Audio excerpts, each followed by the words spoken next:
On this Friday night, unrelenting rail blockades. Canada paralyzed and demands the Prime Minister make a move.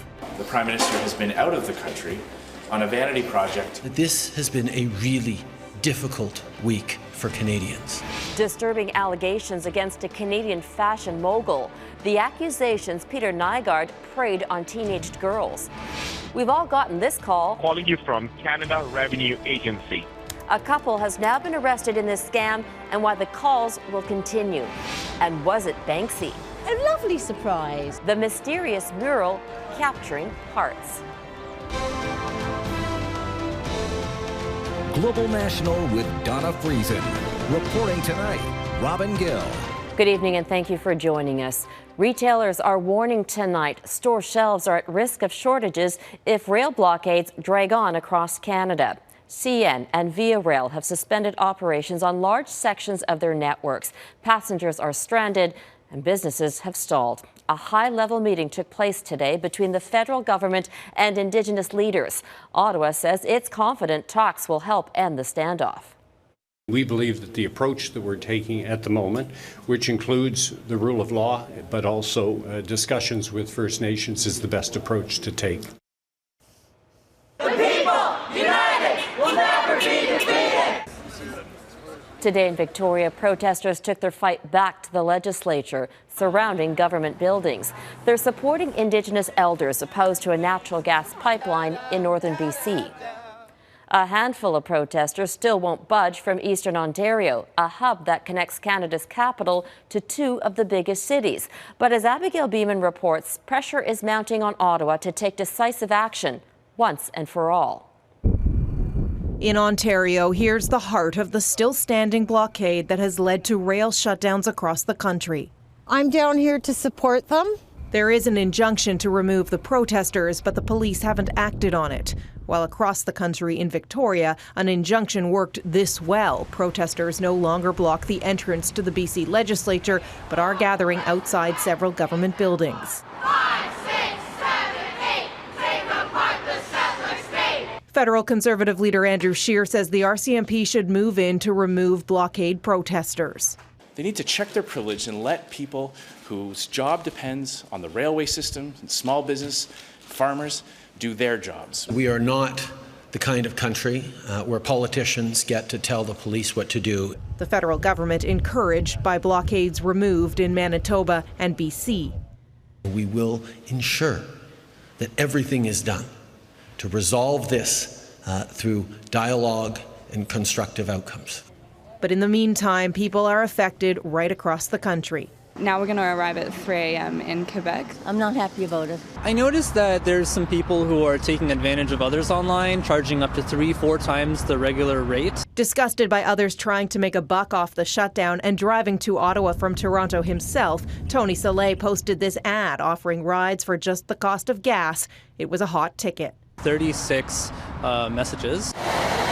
While bus companies rushed to add extra coaches. Almost double the capacity. On a Friday, that's the beginning of the Family Day long weekend for many, not to mention Valentine's Day, starting late for Logan Hunt. How's the girlfriend taking it? As long as I'm getting there, then it's fine. She's kind of worried, but I think I'm going to get there. Abigail Bimman, Global News, Ottawa. The pipeline protest started in a small pocket of northern BC and has blown right across Canada, paralyzing rail operations and the economy. Each day, it's getting worse, bringing large parts of the country to a standstill. CN Rail, Canada's largest cargo company, shut down its entire eastern rail network. Protesters blocked tracks near Belleville for a 9th day. It's a critical corridor linking Montreal and Ottawa with Toronto. Via Rail transports 13,000 passengers each day and canceled all of its services yesterday and again today, with the exception of 2 small routes. Teamsters Canada, the union representing rail workers, says the protests are putting up to 6,000 workers out of work. The blockades are choking propane supply to people in the Maritimes. 60% of cargo that moves through the port of Halifax does so by rail. I'm just not happy. I think there's another way to do it. In Quebec, Indigenous protesters blocked the Canadian Pacific Railway tracks, stalling EXO's Candiac commuter line for a 5th day in a row. It's very annoying, to be completely honest, and pretty frustrating. And in the Metro Vancouver area, we're not here to create some kind of media spectacle. We're here to shut down Canada following the call from Wet'suwet'en. The West Coast Express commuter train service was canceled for more than 12 hours because of an overnight blockade. The only people this protest is really hurting are the average everyday Canadians. The government's not going to be affected by this. Corporations aren't going to care that the average public aren't able to take their train in and have to take a bus. There are growing calls tonight for Prime Minister Justin Trudeau to return to Canada to deal with the domestic drama that is playing out across the country. The Conservative leader says those pipeline protesters are holding the economy hostage, and today demanded the Prime Minister take immediate action to restore order. Eric Sorensen reports. This may be a test of leadership unlike anything Justin Trudeau has faced as Prime Minister. Over a single project, defining issues for the nation have converged. Indigenous rights, resource development, climate change, and what it all means for the nation's economy. We are a country of legal processes. If only it were that simple. Trudeau recognizes that even a legal crackdown on Indigenous blockades could shatter all his efforts at reconciliation. We are working on it with a whole-of-government approach that is totally focused on resolving this situation the right way. But a cautious approach isn't getting the trains moving. This former MP suggests Trudeau take a page from his father. I remember being in Parliament with Mr. Trudeau Sr., and the question he used to ask is, who speaks for Canada? That's the question here today. Some think Trudeau should exhibit the toughness that Pierre Trudeau sometimes flashed. The greater their victory is, and I'm not interested in giving them a victory. But the elder Trudeau's most iconic moment came during a very different crisis involving the FLQ, kidnapping and murder in Quebec. How far would you go with that? How far would you extend that? Well, just watch me. But when it came to First Nations, Pierre Trudeau, like most prime ministers, won few accolades. His famous white paper essentially proposed assimilation to eliminate Indian status. Since then, First Nations have engaged in more confrontational protests, such as Oka and Ipperwash. Yet even as the courts have recognized First Nations rights, the Prime Minister finds himself between viewpoints that seem as far apart as ever. These activists may have the luxury of spending days at a time on a blockade. Applying a term like luxury to the lives of First Nations shows the gulf between those who would slam Trudeau's inaction for not ending the blockades and those who see inaction as an end to reconciliation. I think most people are feeling now reconciliation was a farce, and if it ever existed, it's completely dead now, because Prime Minister Trudeau is nowhere around to answer for this. No government has expressed greater commitment to reconciliation, so Trudeau hopes dialogue can break the impasse. We have important touchstones in terms of reconciliation, in terms of partnership. It is a precarious moment for the Prime Minister. Eric Sorensen, Global News, Toronto. Despite the turmoil at home, Trudeau continued with the final stop of his week-long four-country international tour. Our chief political correspondent, David Akin, has been traveling with the Prime Minister. David, how are domestic politics affecting Trudeau's foreign policy objectives? Well, Robin, this week was designed to put Prime Minister Justin Trudeau and Canada into a starring role on the international stage, taking leadership positions on everything from climate change to pressing Iran about Flight 752. But back home, it's likely to be remembered for those unprecedented blockades and protests and an absent Prime Minister. Trudeau's day was filled meeting foreign leaders like U.S. Senator Lindsey Graham. Partnerships and collaborations between Canada and the United States. In those meetings and in a speech at the prestigious Munich Security Conference, Trudeau was pitching for Canada's place on the UN Security Council. But Trudeau also took heat for this pic, taken and distributed by the government of Iran, which shows Trudeau warmly greeting the Iranian foreign minister at a meeting about Flight 752. Trudeau said it was a short encounter with one purpose. I went by to impress upon the foreign minister of Iran how important it was that we work together and we ensure that that investigation is complete. But facing a national crisis at home, the likes of which few prime ministers have ever faced, Trudeau is now having to justify time spent abroad casting for foreign votes. We have been fully engaged, fully seized with this as a government. I myself have been on direct phone calls with premiers like Premier Horgan and with my team. Our Deputy Prime Minister has met and connected with all her provincial and territorial counterparts. And Trudeau refused to say if he thinks the Coastal GasLink should in fact be built across northern BC. Nor would he say specifically how he will enforce court rulings that allow that gas line to be built. We are a country of the rule of law, and we will ensure that everything is done to resolve this through dialogue and constructive outcomes. Trudeau returns this evening to Ottawa, but his schedule has him on the road again on Monday, heading to Barbados to continue his campaign for UN Security Council votes. I asked Trudeau if his schedule stands, and he says it does for now, but after the weekend, we'll see. Robin? David Akin in Munich. Thanks, David. The RCMP has arrested an Ontario couple as part of its investigation into fake Canada Revenue Agency calls. Officers seized thousands of dollars, jewelry, and a money counting machine when they arrested Gurinder Preet and Inderpreet Dhaliwal on Wednesday. They're facing several charges, including laundering the proceeds of crime. Police have also issued a Canada-wide arrest warrant for Shantanu Manik. More arrests and charges are expected. Investigators say the CRA scam has been operating out of India since 2014, resulting in Canadian victims losing more than $17 million. They continue to evolve the scam. You're certainly, if you've got a cell phone, a landline, you're getting calls essentially related to the Service Canada scam and the SIN number scam. We're doing our best to do whatever we can to stop it, and our efforts will continue. If someone calls you asking for personal information, you should hang up and report it to the Canadian Anti-Fraud Centre. If the caller is threatening you, call the police. As COVID-19 has spread, so has the misinformation. Coming up, the rumors, hoaxes, and the BC man who mistakenly became the face of the virus.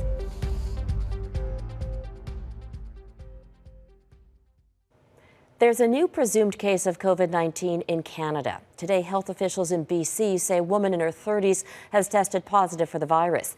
She returned from Shanghai last week and had not been to Hubei province, the epicenter of the outbreak.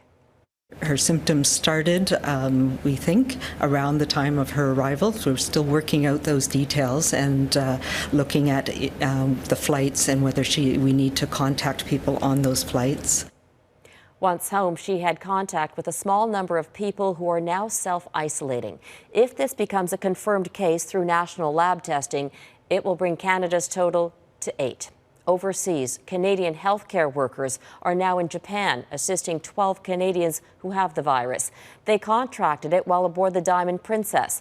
The cruise ship has been under quarantine in a Japanese port since last week. The World Health Organization will begin investigating the outbreak in China this weekend. The team, led by a Canadian doctor, will focus on how the new coronavirus is spreading and the severity. It will also gather more details on the impact it's having on those on the front lines. More than 1,700 medical workers have been infected by COVID-19. 6 of those workers have died from the virus. This outbreak has expanded very quickly in an unsuspecting health system. So we also need to look at how many of those health workers were exposed unknowingly within a clinical environment. According to Chinese media, the number of confirmed cases globally is now at more than 66,000. Most of them are still in China. The death toll has risen to more than 1,500 people, nearly all in China. Health experts with the WHO just wrapped up a meeting in Silicon Valley. They met with tech giants, including Facebook and YouTube, to discuss a different kind of outbreak, the spread of false and deliberately misleading information about the new coronavirus. Jeff Semple reports. BC resident Jerry Go hasn't visited China in a year and is feeling just fine, which is why he was surprised to see this. One day, one of my friends suddenly told me, "Oh, Jerry, you are famous right now." His photograph appeared on this local news website in an article about the new coronavirus and face masks. Go was dropping off his girlfriend at Vancouver's airport at the time and didn't realize his photo was being taken. But before long, it turned up again. And after that, a lot of Chinese articles are using that photo. That image has since appeared in numerous other online articles and shared widely on social media, in posts warning about a man who arrived in Vancouver from Shanghai infected with COVID-19. They were using my picture as a cover of the news, and the news was not related to me. The outbreak has sparked a slew of misinformation. False information about the virus itself has spread faster than the virus. With websites claiming the virus can be cured by eating garlic or drinking carbon dioxide. The UK's top tabloids claimed this satellite image shows the mass burning of bodies in China from the outbreak. It's actually a NASA image based on weather patterns. Another popular conspiracy theory on Twitter claims the virus was stolen from the microbiology lab in Winnipeg, or is a U.S. bioweapon. Medical experts believe the virus actually originated at this Chinese live animal market. With almost certainty, that was created, whose origins were from bats. So all of these other origin stories about people concocting these things are completely untrue. The World Health Organization met this week with social media companies to stop what it calls an infodemic. This is the first time we have seen a major epidemic and major social media going on at the same time. I think we'd be better off without both of them. Facebook is now responding to those concerns by directing its users to the WHO website. Health experts stressing that in an ongoing outbreak, it's best to go straight to the official source. Robin? Good information. Thanks very much, Jeff. Still ahead, the Canadian fashion entrepreneur accused of disturbing crimes.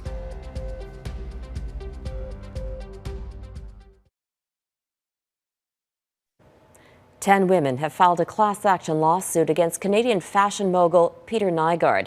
The lawsuit alleges he sexually assaulted the women at his home in the Bahamas. As Global's Brittany Greenslade reports, Nygård is denying the allegations. He's a multimillionaire, a Canadian fashion tycoon, and now Peter Nygård is at the center of a class action lawsuit containing bombshell allegations. Our complaint lays out a scheme of human trafficking that's been happening at an international level. And during the course of this human trafficking endeavor that's been ongoing for over 10 years. 10 unnamed women alleging they were raped by Nygård, 9 of them claiming the assaults took place at his island estate in the Bahamas. The class action lawsuit claims Nygård recruited, lured, and enticed young, impressionable, and often impoverished children and women with cash payments and false promises of lucrative modeling opportunities to assault, rape, and sodomize them. This video link was part of the lawsuit. The YouTube video posted in 2018 is called Pamper Party at Nygård Inc. and shows Nygård interacting with young men and women. It was at these pamper parties the victims, some as young as 14, allege the incidents happened. Our complaint lays out a pattern of abuse using drugs to be able to enable a person not to be able to resist him because they'd be under the influence. Heavy intoxication, brute force, intimidation, and sometimes just plain bribery. Scandalous allegations. They're false allegations, totally false, and they will and are being vigorously denied by Peter Nygård. Nygård's lawyer says the allegations are a byproduct of a 10-year feud with his Bahamian neighbor and New York billionaire, Louis Bacon. Louis Bacon, the hedge fund billionaire, is paying for at least 4 women who claimed that they were sexually assaulted. The so-called plaintiffs are making accusations that are false, manufactured, and paid for. None of the allegations have been proven in court. Nygård's lawyers say they plan to file to have the case dismissed. Brittany Greenslade, Global News. Up next, roses are red, violets are blue, but did Banksy give Bristol a new piece to view?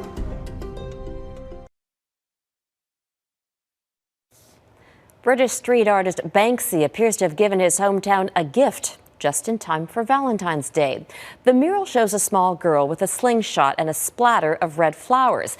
It's on the side of a house in Bristol, England, a city about 2 hours west of London. As Crystal Goomansingh explains, Banksy's art often plays with elements of darkness and joy, and this piece is no different. Marsh Lane is getting a whole lot of love. We were just working around the corner, and then someone was saying that, oh God, there's a new Banksy around the corner. So yeah, just immediately spunking off work. Surely lots of people left work early to see the new Banksy, and more will be flocking to this Bristol, England neighborhood, although some worry how the piece will fare with the storm in the forecast. A lovely surprise, really nice. Yeah. Just driving down the road to go and do some shopping, and there it was. So I had to stop and have a look. It's just amazing. Amazing, yes, but is it about love? It did appear on Banksy's Instagram page on the 14th. Bristol is reportedly his home, but little is known about one of the most recognizable names in street art. We do know he is a master at making people gasp. Remember this? Banksy is one of a kind, but he's not the be-all, end-all. He's a very clever artist, I guess, for his messages. Self-expression fills every inch at Leek Street or Banksy Tunnel. In 2008, the space under Waterloo Station was transformed by the mysterious painter when he hosted the Cannes Festival. Banksy's work can be found all over, including around the corner from the Global News London Bureau. We went to the Banksy exhibition down Weston when they had the Dismal Land, and we were just driving past and saw everyone here, so we thought we'd stop and have a look. A long gaze and a few pictures. Maybe the point of this Valentine's Day Banksy is to get people to spend time together doing something that costs nothing. Crystal Goomansingh, Global News, London. And that is Global National for this Valentine's Day. I'm Robin Gill. Tonight, Your Canada is this lovely shot of two swans near Victoria, BC. We would love to see your part of the country, so email your pictures to viewers@globalnational.com. Thank you for watching, and I'll see you back here all this weekend. Have a great night.